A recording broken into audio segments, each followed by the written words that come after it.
20 questions on chunking for RAG. 15 seconds each. Pause if you want longer. Here we go. Why is the chunk the most important unit in a RAG system?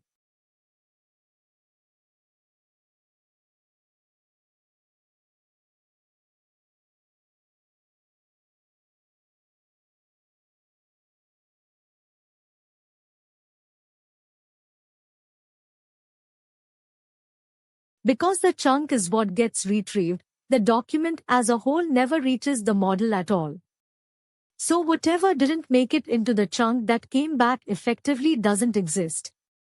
Your source material can be immaculate, perfectly written, exactly correct, and none of that matters if the chunking split the answer in half. What is the simplest chunking strategy?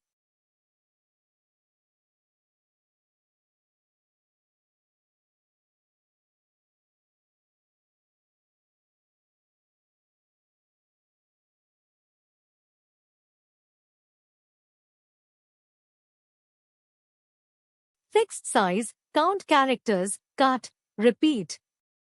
It's trivial to implement and it runs instantly, and it is also completely blind to meaning. It'll cut a sentence in half, split a table from its header, or slice through the middle of a code block without hesitating. It's the baseline everything else improves on. What is chunk overlap and what does it buy you?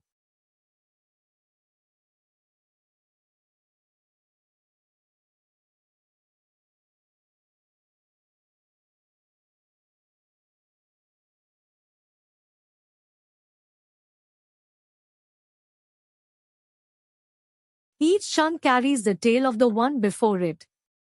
So when an idea gets sliced by a boundary, and with fixed size chunking it constantly will, that idea still appears intact inside at least one chunk.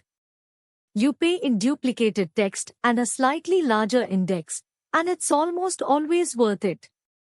10 to 20% is the usual starting point.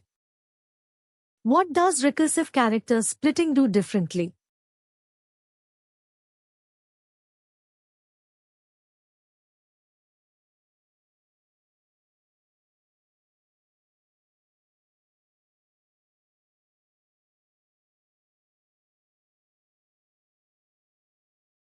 It tries to cut at natural boundaries, in order of preference. Split on paragraph breaks first. Any piece still too big? Split that one on sentences. Still too big? Fall back to words. So it respects the structure the author gave you wherever possible, and only degrades to blind cutting when it has to. That's why it's the sensible default rather than fixed size. What is semantic chunking?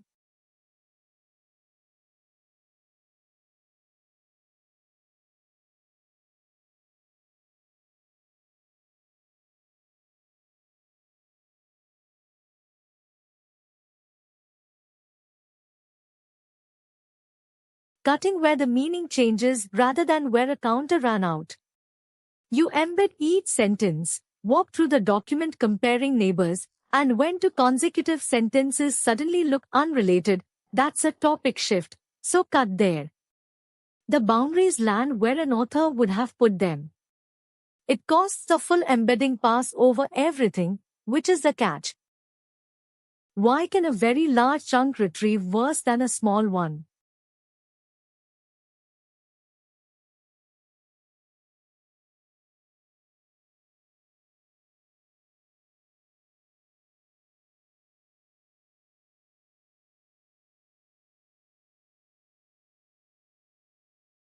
Because one vector has to represent the entire chunk. Stuff 5 different topics in there and the embedding lands at the average of all 5, which is near none of them in particular. It becomes a weak match for every question and a strong match for none. Bigger chunks feel safer because they contain more, and that intuition is quietly backwards.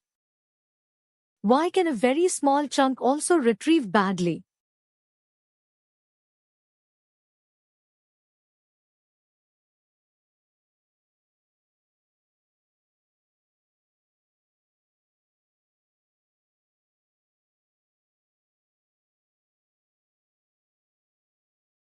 because it arrives without the context that gave it meaning.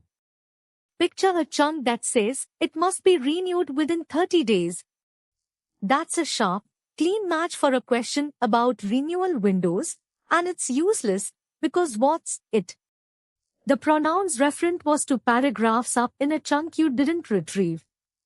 Perfect retrieval, worthless result. What is the parent document, small to big, strategy?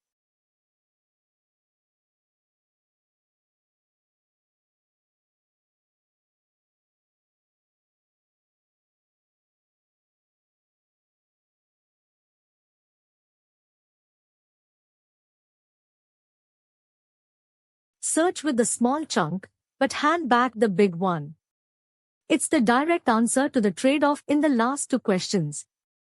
Small chunks match precisely, so use them for the search. But the model needs surrounding context to reason well, so once you found the match, return the larger block it came from. You stop having to choose. Why is splitting a markdown document on headings usually better than character counts?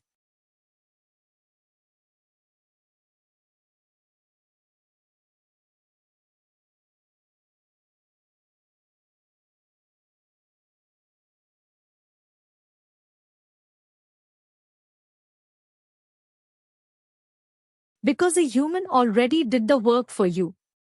A heading is an author explicitly declaring that a new topic starts here.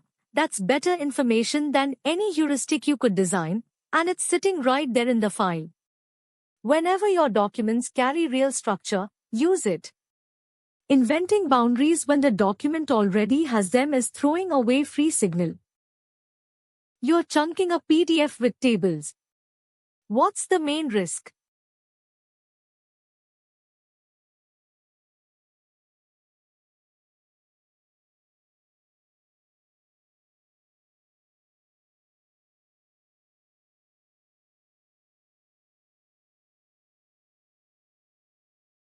The table gets separated from its header row, and the rows become anonymous numbers.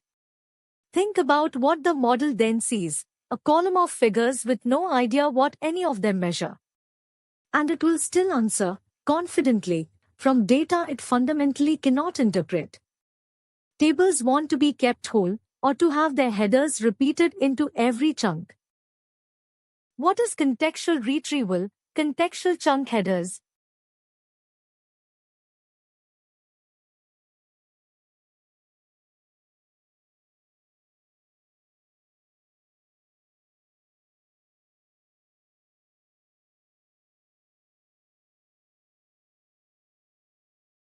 You prepend a short generated line explaining where the chunk sits, which document, which section, what it's about, before you embed it. Suddenly that often, it must be renewed within 30 days becomes something the embedding can place. The pronouns resolve. It costs an LLM call per chunk during indexing, and it measurably moves retrieval quality. How should you chunk source code?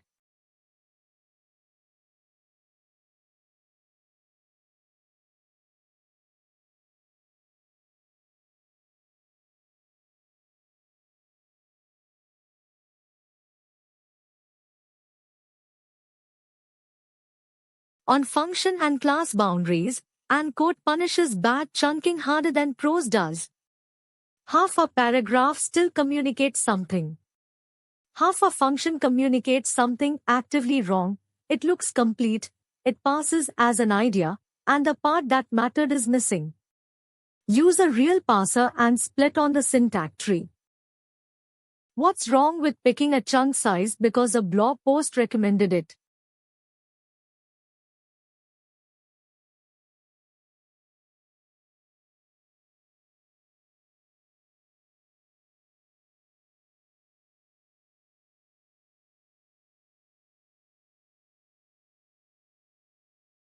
Because the right number is a property of your documents, not a constant someone can publish.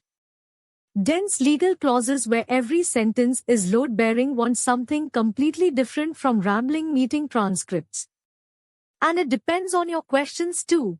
Precise lookups want small, Broad synthesis wants large. Borrow the starting point, absolutely. Just don't skip measuring. How should you actually choose a chunking strategy?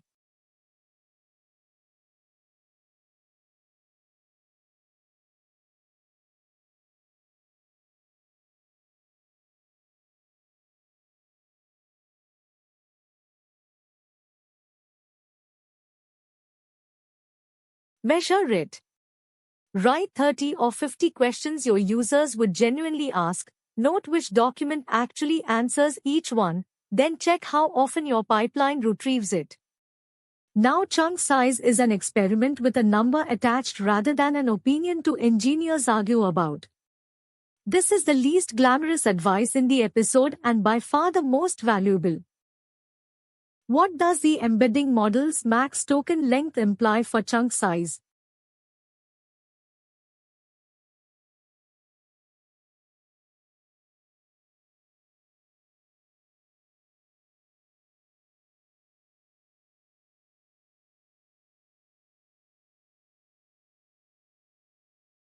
It's a hard ceiling, and going past it fails silently, which makes it genuinely dangerous.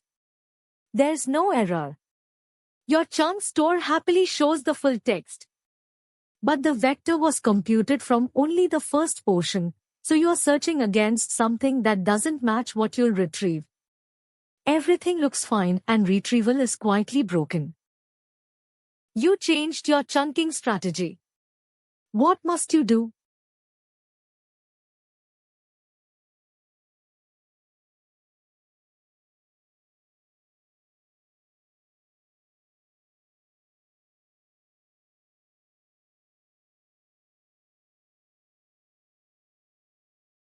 Reindex the whole corpus.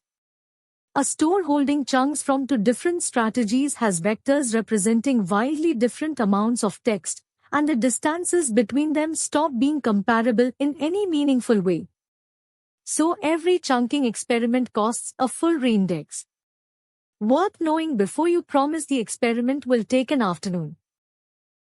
Why does chunking matter for citations?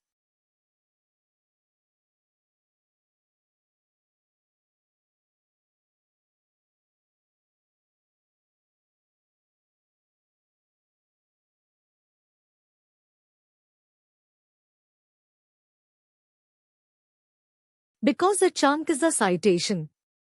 You point users at what you retrieved, so if your boundaries are arbitrary, they click through and land mid-sentence in a fragment that doesn't obviously support what you just told them. Even when the answer is right. Clean boundaries aren't only a retrieval concern, they're what makes your citations survive being checked. What's a good reason to keep a whole short document as one chunk?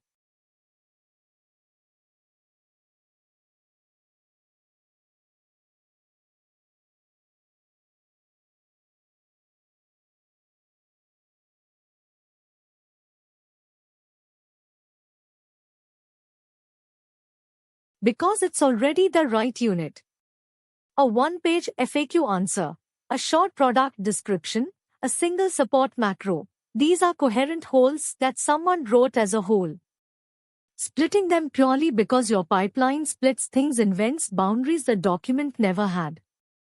Chunking is a tool for documents too big to retrieve intact. Not every document is. What is the relationship between chunking and re-ranking?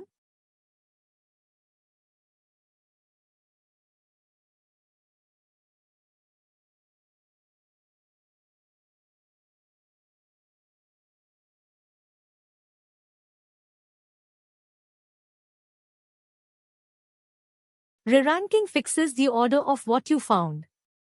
It cannot conjure back what your chunking threw away. If the answer got split so that no single chunk actually contains it, then the re-ranker is carefully sorting a list where the right answer simply isn't present. It's a genuinely valuable component sitting downstream of a decision that already constrained it. What's the one-line summary of chunking?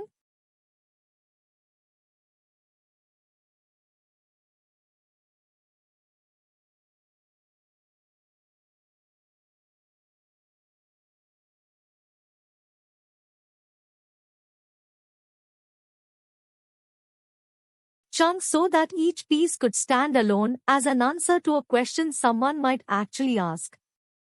That's the test, and you can apply it in 10 seconds. Read a chunk cold, with no surrounding context, and ask whether it makes sense and whether it could answer something.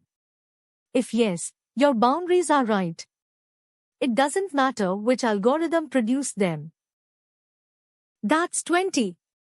If a few of those stung, good. That's the useful kind of stinging. The full chunking episode walks through every one of them properly, and the link is below. See you in the next quiz.